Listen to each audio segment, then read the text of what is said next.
নমস্কাৰ।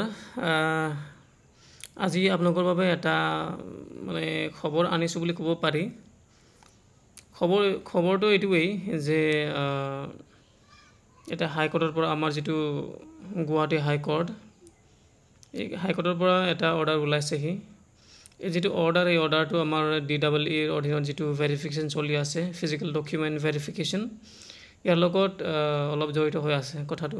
চাওক, আপোনালোকে গম পাইছে চাগে, যোৱাবাৰ কিছুমান এপ্লিকেণ্টছ বুলি ক'ব পাৰি, তেওঁলোকে এই যিটো ভেৰিফিকেশ্যন এতিয়া চলি আছে প্ৰথম ফেজ, এই ফেজৰ বিৰুদ্ধে এটা পেটিশ্যন ফাইল কৰিছিলে।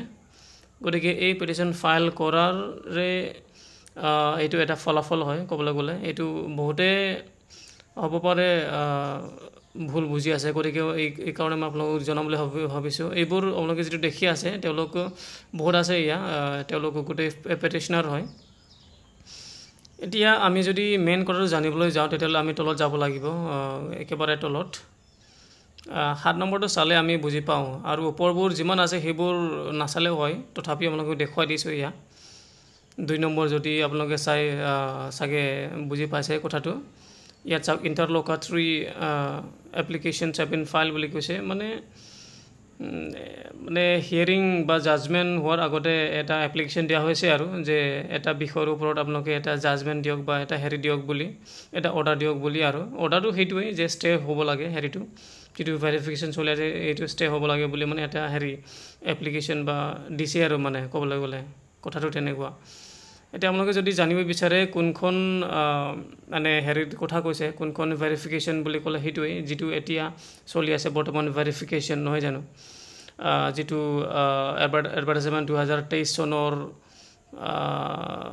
ডিচেম্বৰ মাহতে ওলাইছিলে, আৰু এপ্লাইটো হৈছিলে 2024 চনৰ জানুৱাৰী নে ফেব্ৰুৱাৰী আছিল, মোৰ মনত নাই বাৰু দেই। যিকি নহওক, সেইটো কথাটো তেনেকুৱা। মানে এইটো চাওক, 2 নম্বৰটো মই আপোনালোক জনাই দিলোঁৱেই। 3 নম্বৰ যদি চাওক, আপোনালোকে গম পাব। ইয়াত এইটো কৈছে আৰু যিটো ফাৰ্ষ্ট ভেৰিফিকেশ্যন এইটো হৈ আছে, মানে হৈছে বুলি কৈছে, হৈছিলে 20 তাৰিখৰ পৰা। আজি কেই তাৰিখ হ'ল? আজি 24 তাৰিখ হ'লে, 4 দিন গ'ল ক'বলৈ গ'লে। গতিকে 29 তাৰিখলৈকে হ'ব, সেইটো কথাটো কৈছে। আৰু যিটো হ'বলগীয়া আছে সেইটো হ'ল 1 তাৰিখৰ পৰা এপ্ৰিল 1ৰ পৰা 11 এপ্ৰিললৈকে বুলি কৈছে। আৰু যিটো চাওক 4 নম্বৰ, যিটো অলপ গুৰুত্বপূৰ্ণ, আপোনালোকে যদি গম পায়, ইছ্যু নটিছ ৰিটাৰ্ণেবল, মানে কথাটো হ'ল যে এই যিটো পেটিশ্যনাৰবিলাকে পেটিশ্যন ফাইল কৰিছে, মানে ষ্টে কৰাবলৈ ভেৰিফিকেশ্যনটো, ইয়াৰ বিষয়ত মানে তেওঁলোকে কি বুলি কৈছে, মানে 8 তাৰিখ, এপ্ৰিল 8 তাৰিখত মানে যিটো হিয়াৰিং বা জাজমেণ্ট, এই জাজমেণ্টটো মানে আহিব, আৰু কথাটো সেইটোৱে। এতিয়া 5 নম্বৰ যদি চাওঁ, আপোনালোকক মই কৈ দিছোঁ আৰু দেই, মানে ইয়াত কি লিখা আছে, মানে একেবাৰে লিখাটো মানে জনাই দিছোঁ আৰু ক'বলৈ গ'লে। ইয়াত চাওক, ইয়াত কিছুমান ব্যক্তিৰ নাম দিয়া হৈছে ক'বলৈ গ'লে। এইটো চাওক, মিষ্টাৰ জে দাস, তেওঁলোক CGC বুলি কৈছে। তাৰপাছত লাৰ্ণ ষ্টেণ্ডিং কাউন্সিল, তেওঁলোক মানে সৈতে আৰু যেনিবা DEEৰ হকে তেওঁলোকে আহিছে আৰু যিটো হাইকোৰ্টৰ। তাৰপাছত NCTE মিষ্টাৰ বৰা আছে, আৰু বহুত আছে, মিষ্টাৰ N আলম আছে। তেওঁলোক মানে এডুকেশ্যনৰ লগত ৰিলেটেড, মানে তেওঁলোকে ক'বলৈ গ'লে মানে এডুকেশ্যন ডিপাৰ্টমেণ্টৰ হকে আহিছে, মানে কথাটো সেইটো মানে লিখা হৈছে। তাৰপাছত মানে এই যিটো পেটিশ্যনাৰবিলাকে পেটিশ্যন ফাইল কৰিছে, এইটো প্ৰসংগত কৈছে, আৰু নটিচ দিবলগীয়া একো মানে কথা নাই ইয়াত।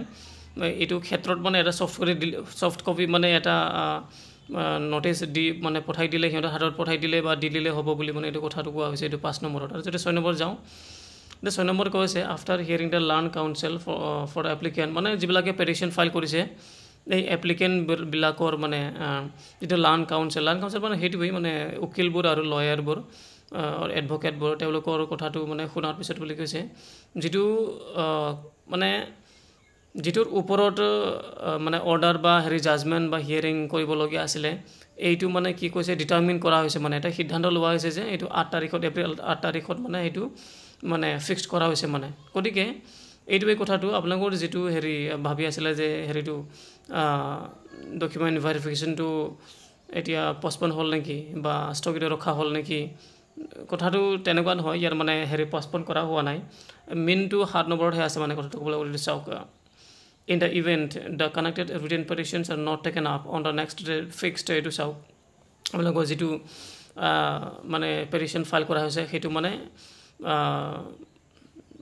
আসলতে হেৰি কৰা হোৱা নাই আৰু মানে হিয়াৰিং কৰা হোৱা নাই বা জাজমেণ্টটো দিয়া হোৱা নাই বা অৰ্ডাৰো দিয়া হোৱা নাই মানে কথাটো মানে তেওঁলোকৰ সপক্ষে এতিয়ালৈকে মানে হেৰি কৰা হোৱা নাই মানে যিটো মানে পেটিশ্যনাৰবিলাকে বিচাৰিছিলে এইটো জাজমেণ্টটো হেৰি মানে তেওঁলোকৰ মানে সপক্ষে হওক বুলি যে মানে হেৰিটো ভেৰিফিকেশ্যন স্থগিত হওক বুলি যিটো তেওঁলোকে ভাবিছিলে সেইটো হোৱা নাই মানে এতিয়া আমি যদি অলপমান আগু যদি চাওঁ appropriate orders in the interlocutory application shall be considered এইটো চাওক তেওঁলোকে যিটো এপ্লিকেশ্যন দিছিলে নহয় জানো মানে তেওঁলোকে যিটো ভাবিছিলে বা কৈছিলে যে সেইটো হেৰি হওক বুলি সেইটো কনচিডাৰ কৰা হ'ব কেতিয়া বিবেচনা কৰা হ'ব কেতিয়া মানে নেক্সট ডেট ফিক্সড কৰা হৈছে যিটো 8 তাৰিখ কৰা হৈছে এইটো এপ্ৰিলৰ 8 তাৰিখ সেইটো 8 তাৰিখতহে এইটো মানে জাজমেণ্টটো দিয়া হ'ব মানে হিয়াৰিংটো কৰা হ'ব মানে এইটো পষ্টপন কৰিব লাগে বা নালাগে মানে এই ক্ষেত্ৰত তেওঁলোকে মানে হেৰিটো কথাটো পাতিব আৰু যেনিবা এই ক্ষেত্ৰত মানে তেওঁলোকে মানে মানে যিটো মানে হেৰি কৰিবলগীয়া মানে কৰ্টত কথা পাতিবলগীয়া আছে বা কিবা এটা জাজমেণ্ট দিবলগীয়া যদি হয় সেইটো মানে সেই তাৰিখতহে দিয়া হ'ব এপ্ৰিল মাহৰ 8 তাৰিখেহে দিয়া হ'ব গতিকে সেইটো আকৌ যদি আপোনালোকে আৰু যদি অলপমান চাই লৈ চাওক the verification of the second phase may not be taken up বুলি কৈছে মানে নহ'ব পাৰে বুলি কৈছে কথাটো তেনেকুৱা কিন্তু ইয়াত মানে জাজমেণ্টত ডাইৰেক্টলি সেইটো কথা কোৱা নাই যে সেইটো মানে সেকেণ্ড ফেজৰ যিটো ভেৰিফিকেশ্যন সেইটো হ'ব নালাগে বুলি মানে তেওঁলোকে ডাইৰেক্টলি কোৱা নাই তাৰ মানে কথাটো এইটোৱেই যে আপোনালোকে যদি ভাবিছে সেইটো পষ্টপন হ'লে এইটো হোৱা নাই কথাটো এইটোৱেই যে সেইটো যিহেতু 8 তাৰিখলৈকে গুচি গ'ল মানে যিটো জাজমেণ্ট সেই জাজমেণ্টটো সেইবাবে যিটো সেকেণ্ড ফেজ অফ ভেৰিফিকেশ্যন সেইটো চলি থাকিব 1 তাৰিখৰ পৰা মানে এপ্ৰিল 1ৰ পৰা ধৰি 11 তাৰিখ এপ্ৰিললৈকে সেইটো চলিয়ে থাকিব মানে কথাটো গতিকে এইটো পষ্টপন হোৱা নাই ধন্যবাদ